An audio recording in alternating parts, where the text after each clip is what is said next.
Hello Outsiders, you want your program to be successful. Now, it doesn't really matter what program you're doing. There's a ton of different programs out there that are fantastic. You know, obviously we're slightly biased to a particular few. But there are things that you can do outside just the program to make whatever program that you're on, whatever goals that you have, more likely to be successful. And I'm going to tell you my 3 things that I think kind of are almost more important than the program itself. Number 1, food. What do you eat? Do you even know what you eat? If you have no idea, this is a fantastic place to start. What you eat profoundly affects how well you feel, how well you think, how well you sleep, how happy you are, how sad you are, whether or not you lose weight, what kind of energy levels you have. So finding out what you eat and how you eat and finding a good methodology for you is paramount to your success on any given program. Now, there are tons of ways you can do this. You can go out and research on your own, and if you're going to do that, what I suggest is a sense of laboratory testing, basically. Try some stuff out on yourself. When I mean that, I mean whatever particular diet that you want, and record the data. See what happens. See how you feel. See what your performance markers do. Are they going the direction you want to have them go? Are you feeling better? Are you sleeping better? Cool, keep doing what you're doing. But always be analyzing what's going on to you. And then maybe try something else and see if it works even better. So that's one way to do it. Another way to do it is hire somebody.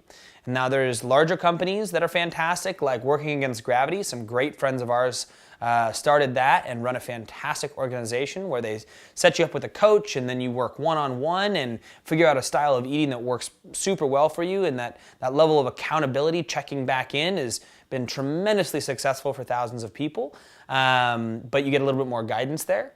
That's one way of doing it. Another way of doing it is you can find maybe more of a smaller scale person who works directly with you.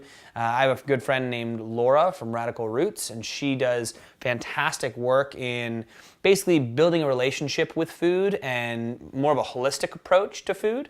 There's all kinds of different types of people out there. Do your absolute best to find something that works for you.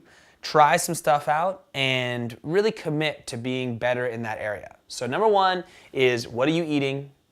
What's going on? Figure that out. Number 2 for successful programs is sleep. Believe it or not, sleep is something that not enough people get enough of.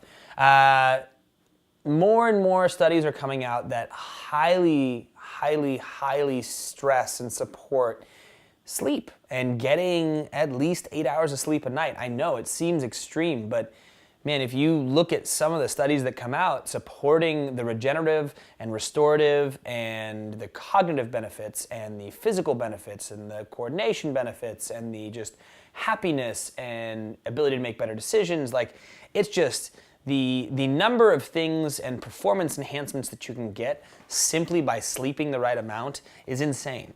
So if you want your program to be successful, sleep is a huge component. So sleep is number 2. Number 3, and lastly, and one of the most important, is friends. And what I mean by that is you need to have a group of people who is aspiring to be better. A group of people, and not even necessarily better as leaner or better as stronger. It just means better, like people who are happy, lovely people that you can be around. Whether that be a digital community or a in-person community, you need to have friends around you who are supporting your goals and who they themselves are chasing goals. So do your absolute best to find a group of friends or find a single friend that you can coordinate with and work with and basically get you to stick to your program. It's so much easier to do these things in groups of people. It does something called lowering our social threshold, basically making it so the more people around us that are taking a particular action will cause you to continue on with something. It's part of the magic of why gyms work so well, is that when you get a good group of people together, they tend to stick together, and no matter what's going on, whether or not they want to come, they commit to something bigger than just the program. They commit to those friendships and those people around them. So that's it. So my 3 things outside just the basic program that I think will make it so you're more successful. 1, what you eat, how much sleep you're getting, how many friends you have doing it, and whether or not you get the right people around you. Good luck and stay golden.